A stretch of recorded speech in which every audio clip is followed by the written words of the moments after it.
à nos concitoyens. La parole est à Madame Jacqueline Fresse. Madame la ministre du Travail, les règles d'indemnisation du chômage seront renégociées dans les prochains jours par les syndicats de salariés et le patronat.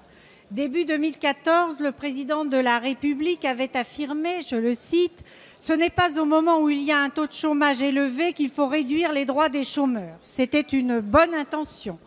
Mais alors, la courbe du chômage se serait-elle inversée à notre insu pour justifier aujourd'hui que vous plaidiez en faveur de la dégressivité des allocations chômage? Hélas non, bien sûr. Le chômage a au contraire atteint depuis le début de ce quinquennat un niveau record et ne cesse d'augmenter.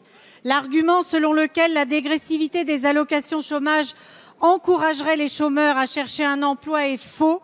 Vous l'avez vous-même reconnu et toutes les études le démontrent. Si le but recherché par le gouvernement est uniquement de réduire les déficits sur le dos des demandeurs d'emploi, ne faites pas croire alors à nos concitoyens qu'il s'agit de réduire le chômage.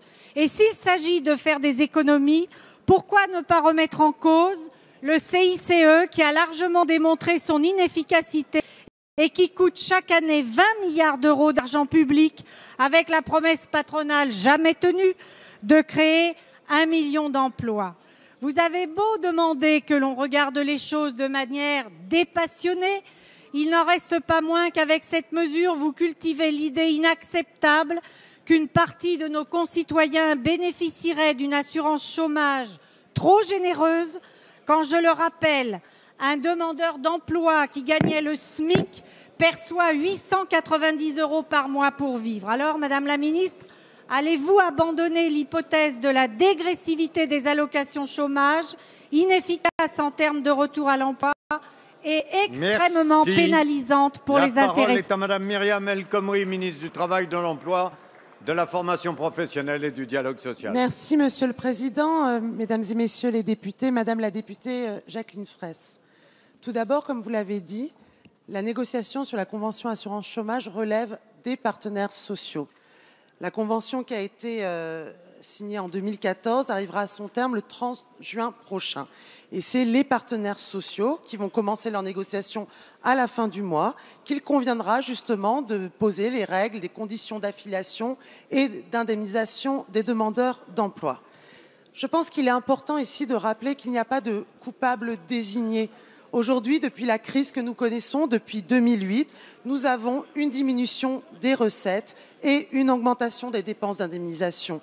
Et cette situation financière, elle est connue de tous, y compris des partenaires sociaux. Et moi, je suis confiante dans les partenaires sociaux pour qu'ils puissent justement trouver des modalités pour assurer la pérennité financière.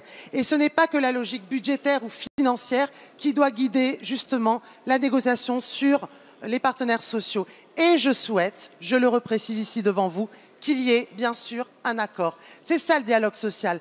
Permettez-moi aussi de dire à cette Assemblée que les partenaires sociaux, en 2014, ont réussi à faire des économies s'agissant de l'assurance chômage, tout en créant une avancée sociale, c'est les droits rechargeables, et en permettant de conjuguer l'accélération au retour à l'emploi. C'est aussi ça le dialogue social, et je pense qu'il est important ici que nous le soulignons. Donc nous leur faisons confiance aux partenaires sociaux. Quelle est la demande par rapport à la convention assurance chômage? C'est à la fois de permettre bien sûr la fonction protectrice de l'assurance chômage aux personnes, qu'elles aient un niveau de vie décent. Voilà ce qu'on demande, notamment dans le cadre de cette convention.